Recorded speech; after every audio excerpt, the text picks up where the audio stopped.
சொல்லு. வந்துட்டீங்களா? நல்லது, கரெக்டான நேரத்துக்கு தான் வந்திருக்கிய. ஒருத்தி வெங்காயத்தை எடுத்து ஓட, ஒருத்தி பூண்டு எடுத்து ஓட பாப்போம். நம்ம முதல்ல போய் பூண்டு எடுத்து உடைக்க ஆரம்பிச்சிட வேண்டியதான். இல்லாட்டினா நம்மள வெங்காயம் உடைக்க வச்சிருவாங்க, கண்ணுலேருந்து கண்ணீர் வரும். கரண்ட் போகிறதுக்குள்ள இந்த தேங்காய் வரைச்சி எடுக்கணும். இந்த பேதியில் போவானுவன் ஒரே கரண்ட் ஆஃப் பண்ணி விட்டுறியானுவன். என்ன சோனி, நீ அங்கே ஒய்யாரமா மேலே ஏறி உட்கார்ந்துருக்கா? எம்மோ கத்தாத பே, உனக்கு உடச்சி தந்தா சரிதானே. எனக்கு குழம்பு வைக்க காய் வேணும்னே, நீ சும்மா உன் நேர போக்குக்கு வெட்டுறதுக்கு இல்லை. அந்த பிள்ளைய பாரு, சொன்ன உடனே எப்படி உட்கார்ந்து வேலையை செய்யுதுன்னு. நீ தான் இருக்கியே. நல்லா திட்டு வாங்கினியா மகளே? வாங்கு வாங்கு சொல்லு. இப்போ நான் என்ன பண்ணணும்? சோனி, என்னைய சோதிக்காத, ஒழுங்கா வெங்காயத்தை எடுத்து உடன்னு சொன்னேன். எம்மோ என்னாலலாம் வெங்காயம்லாம் உடைக்க முடியாது. எனக்கு கண்ணுல இருந்து தண்ணி வரும். ஏற்கனவே நான் கண்ணாடி போட்டிருக்கேன். ஏன் இப்படி பண்ற நீ? அப்படி என்ன இருக்கவா முதையே போய் பூண்டு எடுத்து உடைச்சிருக்கணும். அந்த பிள்ளை உடைச்சிட்டு இருக்கல, இப்போ போய் நீ வெங்காயம் தான் உடைக்கணும். போ போய் உட. சரி, இந்த அம்மா என்னைய பெத்தாளா இல்லை எங்க இருந்து குப்பை தொட்டில இருந்து எடுத்துட்டு வந்தாளான்னு தெரியல. உங்களோட பெத்தல்ல நீ இதுவும் பேசுவா இன்னமும் பேசுவா. வெங்காயம் வேற எவ்வளவு எடுத்து உடைக்கணும்னு தெரியலையா? இதுக்கும் ஏதாவது கேட்டா திட்டுவாள. சந்தியா, உனக்கு ஏதாவது அளவு தெரியுமா? வெங்காயம் எவ்வளவு எடுத்து உடைக்கணும்னு? எனக்கு தெரியாது சோனி, நீ ஏதோ குத்து மதிப்பா எடுத்து உட. நீ இன்னும் எடுத்து உடைக்காம இருந்தா அம்மா மறுபடியும் அதுக்கும் சேர்த்து திட்டுவா. நீ சரியான ஆளுதான்பா சந்தியா. ஃபர்ஸ்டே போய் பூண்டு எடுத்து உடைக்க உட்கார்ந்துட்டால நீ. அது வான் தப்பு. நீ உட்கார்ந்துருந்தானா ஒய்யாரம்மா, அதுக்கு நான் என்ன பண்ணுவேன்? எம்மா என்ன கருவேப்பில ஒரு கொலையை உடைச்சிட்டு வந்திருக்க? உமா வீட்டுல இருந்து தான் உடைச்சிட்டு வரேன் பார்த்துக்க. நம்ம மதில் பக்கமா கொஞ்சம் தாந்து கிடந்தா நல்லா எட்டிச்சு, அந்த உடைச்சிட்டு வந்துட்டேன். பார்த்தனா அவ கொண்டே ஆஞ்சு விடுவா. ஏமா உனக்கு இந்த வேலை கேட்டு வாங்க வேண்டியதானே? நான் என்ன வேணும்னா பறிச்சுட்டு வந்தேன். அங்கே வீட்டு காசலுக்கு போனேன்னா அங்கே நாயெல்லாம் கிடக்கும், குழச்சிட்டு கிடக்கும். நான் கேட்டு உள்ளே போனால் வேற 2 நிமிஷத்தில் விட மாட்டாளுவ, பேசிக்கிட்டே இருப்பாளுவ. அதனால இப்படி நம்ம மதுரை வழியாவே பார்த்துட்டு வந்துட்டேன். எம்மோ எவ்வளோ வெங்காயம் உடைக்கணும்னு தெரியல. நான் இன்னும் உடைக்காம தான் இருக்கேன். நீ வந்து எடுத்துதா. உங்ககிட்ட வெங்காயம் உடைச்சி வையின்னு சொல்லி எவ்வளவு நேரம் ஆச்சு.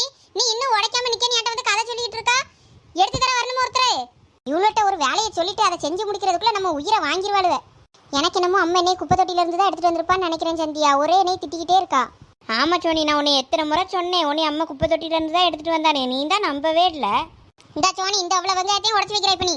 நான் தான் உன்னைய பல முறை சொல்லியிருக்கேன்ல சோனி, உன்னைய குப்பை தொட்டில இருந்து தான் எடுத்தாவலாம். அம்மா என்கிட்ட ஒருக்கா சொன்னான்.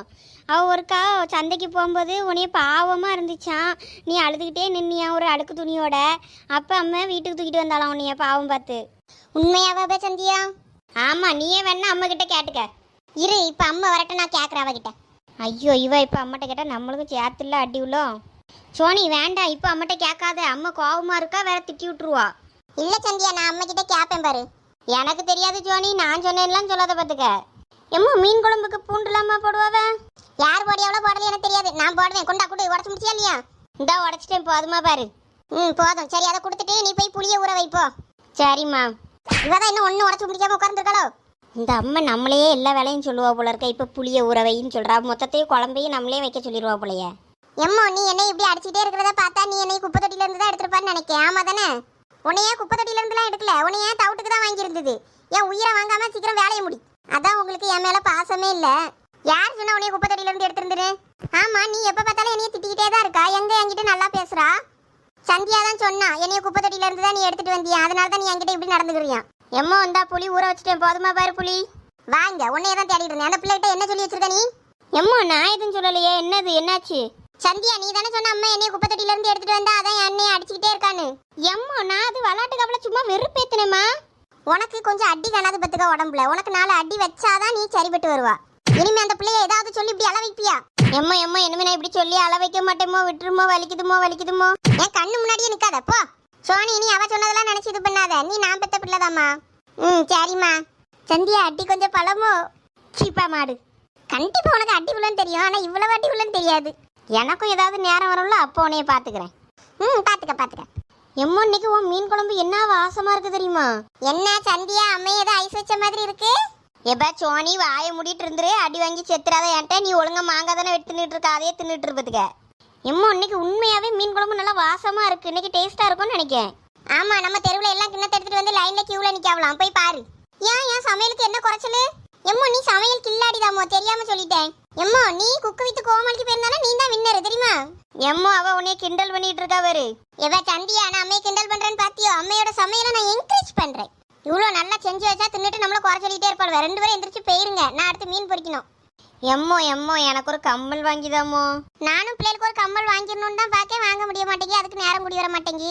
எம்மோ நீ சீட்டு காசு முடிஞ்சதுன்னு சொன்னியே, அந்த காசு இருக்கும்ல? சரி வாங்கி தரேன். எம்மோ, நீ அவளுக்கு வாங்கி கொடுத்தா எனக்கு வாங்கி தரணும் பாத்துக்க. ஒருத்திக்கு ஒரு பொருள் வாங்கி கொடுத்துட கூடாது. இன்னொருத்தி அடுத்தவ எனக்கும் வேணும்னு வந்துருவா. வேற அவளுக்கு மட்டும் வாங்கி கொடுத்துட்டு எனக்கு வாங்கி தர மாட்டியோ? அவ பெரிய பிள்ளைல சோனி, அவளுக்கு ஒரு கம்மல் வேணும்ல. அவளுக்கு ஒரு கம்மலை வாங்கிட்டு அடுத்து சீட்டு முடியும்ல, அப்ப நான் உனக்கு வாங்கி தரேன். எம்மோ எனக்கு கொலுசையாவது மாத்திதாப, கொலுசு அறுந்து கிடக்குது பாத்தியா? விளங்காதவன் அந்த சோனி. நம்ம ஏதாவது ஒன்று கேட்டுட்டா போதும், நம்மளுக்கு ஒன்று செய்யறத செய்ய விடாம பண்றதுக்குனே பண்ணுவா. எனக்கும் ஞாபகம் இருக்கதான் செய்து, அந்த கொலுசை நானும் சரி பண்ணி தரணும்னு தான் பாக்கேன். அதுக்கு இன்னும் நேரம் கூடி வரலையே, நான் என்ன பண்ணுவேன்?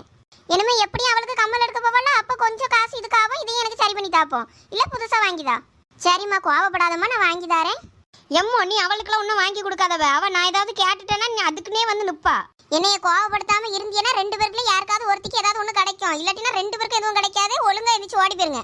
மீன் பொரிக்க என்ன வேணுமே, என்ன முடிஞ்சிருச்சோ?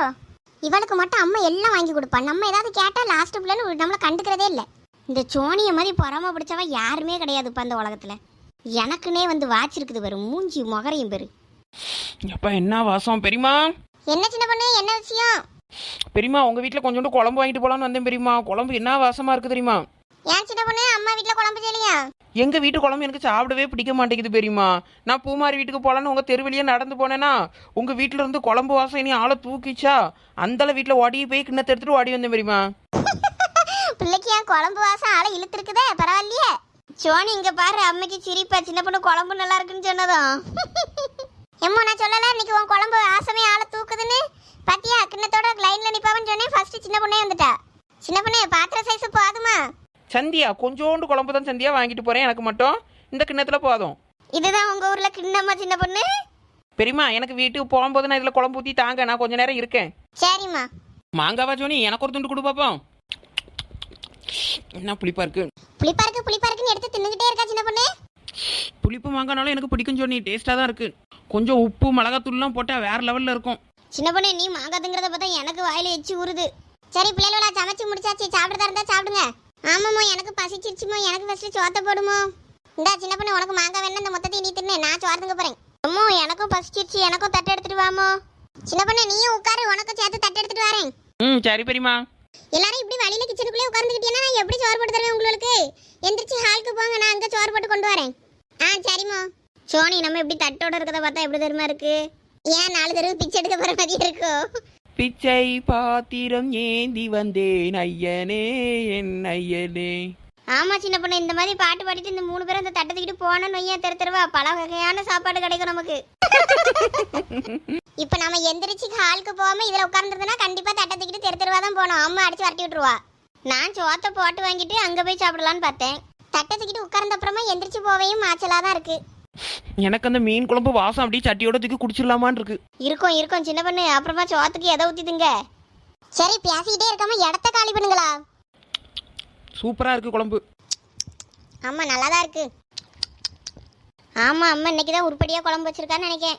சந்தியா, அம்மா காதல மட்டும் விழுந்துச்சுன்னு வையன், இத்தனை நாளா நான் என்னடி குழம்பு வச்சேன், இன்னைக்கு நல்லா இருக்குன்னு சொல்றியேன்னு கேப்பா. சோனி, நான் உனக்கு வறுத்த மீன் எப்படி சாப்பிடுறதுன்னு சொல்லி தரட்டுமா? ஏன் வாயில தான் எல்லாம் சாப்பிடுவாங்க, இது யாருக்கும் தெரியாது பாரு. இல்ல சோனி, மீனை ருசிச்சு ரசிச்சு சாப்பிடணும். எப்படி தெரியுமா? அப்படி மீன் வால் பக்கத்தை தூக்கி அப்படி மொத்தமா வாய்க்குள்ள வச்சு அப்படி இழுக்கணும். சதையெல்லாம் வாய்க்குள்ள போகும். அப்படி முள்ள மட்டும் தனியா எடுக்கணும். அதுதான் திங்குறதே அழகு மீன். எங்க நீ செஞ்சு காமி பாப்போம். இரு, நான் உனக்கு டெமோ கொடுக்குறேன். மீனை அப்படியே எடுத்து அப்படியே மொத்த மீனையும் வாய்க்குள்ள கொண்டு போய் அங்க பாரு சின்ன பொண்ணு, சோனி அவளை வாய்க்குள்ள உடச்சுன்னா மூக்குக்குள்ளலாம் விட்டு தின்னுட்டு இருக்கா. நீ இந்த மாதிரி ட்ரை பண்ணு சோனி. நான் ட்ரை பண்றேன், நீ ஃபர்ஸ்ட் சாப்பிட்டு காட்டு. இங்க வர சோனி, நான் மீன் முள்ள மட்டும் தனியா எடுத்துட்டேன். எப்படி சாப்பிட்டேன் பத்தியா? எம்மாடி சின்ன பொண்ணு, நீ இப்படி தீனி தின்னு ஐயா, மீனோட வம்சமே அழிஞ்சிரும். என்ன தொண்டை கவுது? சின்ன பொண்ணு என்னாச்சு? என்னன்னு தெரியல சந்தியா, மீன் முள்ளு தொண்டைக்குள்ள மாட்டிக்கிச்சுன்னு நினைக்கேன். ஒரு மாதிரி இருக்கு. சின்ன பொண்ணு, விக்கி செத்து போயிடாதலா, அங்க 1/4 கிலோ தண்ணி இருக்கு பாரு, எடுத்து குடி. சோனி, சின்ன பொண்ணுக்கு ஏதாவது ஆச்சுன்னு வையா, நம்ம தான் அம்மா திட்டுவா. சின்ன பொண்ணு, அந்த ஒரு ஜம்பு தண்ணியும் குடிச்சிரு, அப்பதான் மீன் முள்ளு தொண்டைக்குள்ள இருந்து போவோம். எனக்கு பயமா இருக்கு சோனி, நம்ம ஏதோ கொலைகேஸ்ல உள்ள போறோம் பாரு இந்த சின்ன பொண்ணுக்கு சோத்த கொடுத்துட்டு. எம்மா கொஞ்சம் இங்க ஓடியாயா, அங்க பாரு சின்ன பொண்ணு. என்னாச்சுலா, ஏன் கத்திட்டு கிடக்கா? இங்க பாருமோ சின்ன பொண்ணு, மீன் எப்படி சாப்பிடுறதுன்னு சொல்லிதாரேன்னு சொல்லிட்டு ஒரு மீனை முழுசா வாய்க்குள்ள தூக்கி வச்சா இப்போ தொண்டைக்குள்ள மீன் உள்ள மாட்டிக்கிச்சாமா. ஏன் சின்ன பொண்ணு இந்த மாதிரி பண்ணுனா? சின்ன பொண்ணு, அதுல இருக்க தண்ணி எல்லாம் மொத்தமா குடிச்சு முடி பாப்போம், சரியாவுதான்னு பாப்போம். இல்ல பெரியமா, அப்படியே தான் இருக்கு. பெரியமா, தண்ணியெல்லாம் ஃபுல்லா குடிச்சு முடிச்சிட்டேன். அப்பயும் சரியான மாதிரி தெரியல. என்ன பெரியமா பண்றது? சரி கொஞ்சம் இரு சின்ன பொண்ணு, நான் போய் பழம் எடுத்துட்டு ஓடியாரேன். பழம் சாப்பிட்டா போவோமான்னு பாப்போம். சரி பெரியமா, சீக்கிரம் எடுத்துட்டு வாங்க பெரியமா, தொண்டை சிக்குது. சந்தியா பேசாட்டிக்கு சின்ன பொண்ணை தலையில தொங்க விட்டுருவோமா? அவ வாந்தி கிண்டி எடுத்தானா முள்ளு வெளியே வந்துடும்ல. இவள தலையில தொங்க விடணும்னா ஃபேன்ல தான் தொங்க விடணும். சோனி ரொம்ப தொண்டை அடைக்குது. சின்ன பொண்ணு உனக்கு இது தேவையா? ஒழுங்கா மீனை பிச்சே திங்க வேண்டியதானே. நல்லா வித்த காட்டுவா சின்ன பொண்ணு. 2 பேரும் திட்டாதீங்க பா, எனக்கு தொண்டை அடைக்குது, நான் செத்துக்கிட்டு போயிருவேணும். சின்ன பொண்ணு நீ சாவலாம் மாட்டா, மத்தைய உயிரெல்லாம் எடுத்துட்டு தான் நீ போவா. சின்ன பொண்ணு இந்த வாழைப்பழத்தை கொஞ்சம் தின்னு பாரு பாப்போம், தொண்டைக்குள்ள இருக்க முள்ளு கீழே இறங்கு தானே. பெரியம்மா அந்த வாழைப்பழத்தை சாப்பிட்டா எனக்கு சரியாயிருமா? சாப்பிட்டு பாருமா, அப்பதான் சரியாகும். எம்மோ நீ அந்த எறும்பு கிட்ட இருந்தா பழத்தை பிடிக்கிட்டு வந்தா அதுல ஒரு எறும்பு இருக்கு பாரு. சின்ன பொண்ணு அந்த எறும்பையும் சேர்த்து சாப்பிடு, கண்ணுக்கு நல்லதுதான். தொண்டையும் சரியாவும் எல்லாம் சரியாகும். சாப்பிடு சீக்கிரம். சாப்பிட்டுட்டேன் பெரியம்மா. இப்ப பரவாயில்லையா? இல்ல பெரியம்மா, இன்னும் எனக்கு தொண்டை அடைக்கிற மாதிரி தான் இருக்குது, சிக்குது, மீன் முள்ளு இன்னும் மாட்டிருக்கு. அப்ப சின்ன பொண்ணு என்ன பண்ணன்னு தெரியலையே. இரு நான் கேட்டுட்டு ஓடியாரேன் பக்கத்துல. சந்தியா எனக்கு இது சரிபட்டு வர்ற மாதிரி தெரியல. சின்ன பொண்ணை நம்ம தலையில தொங்க விட்டாதான் சரி வரும்னு நினைக்கேன். ஐயோ நான் செத்து போவேன் போல இருக்கேன். அங்க பாரு சின்ன பொண்ணு என்ன பண்ணிட்டு இருக்கான்னு. சின்ன பொண்ணு நீ இப்போ தலையில கிடந்து என்ன பண்ணிட்டு இருக்கா? சுவானி நான் பழைக்க மாட்டேன் போல இருக்கு, என்னை எப்படின்னா காப்பாத்துங்க. சின்ன பொண்ணு உனக்கு ஒண்ணும் ஆகாது, எந்திரி. ஆமா சின்ன பொண்ணு ஒன்னும் ஆகாது, எந்திரி. எப்படி சோஃபால மல்லாக்க கிடக்க வரேன். சின்ன பொண்ணு நீ போய் சேர்ந்துருவ, நாங்க தான் குழப்பலிக்கு ஆளாகணும். ஒழுங்கு மரியாதை எந்திரிச்சு தண்ணியை குடி, 2 ஜம்ப் பண்ணி எல்லாம் சரியாயிரும். நான் தான் தண்ணி குடிச்சு பார்த்தேனே, எனக்கு இன்னும் தொண்டைக்குழியில இருந்து என்ன இறங்கலையே மீன் முள்ளு. எங்க வீட்ல இருந்து இன்னும் ஒரு குடம் தண்ணியும் தொண்டைக்குழிக்குள்ள ஊத்துறோம், சரியாயிரம்லாம். எந்திரி வச்சுட்டு அப்படியே இரு சின்ன பொண்ணு, நான் தண்ணியும் தொண்டைக்குழிக்குள்ள ஊத்துறேன், அப்படியே உள்ள போதா பாப்போம். வாய் தர சின்ன பொண்ணு, நான் ஊத்துறேன். நல்லா குடி சின்ன பொண்ணு, எல்லா தண்ணியும் அப்படியே தொண்டைக்குழியில இறங்குற மாதிரி குடிச்சிட்டே இரு, குடிச்சிட்டே இரு.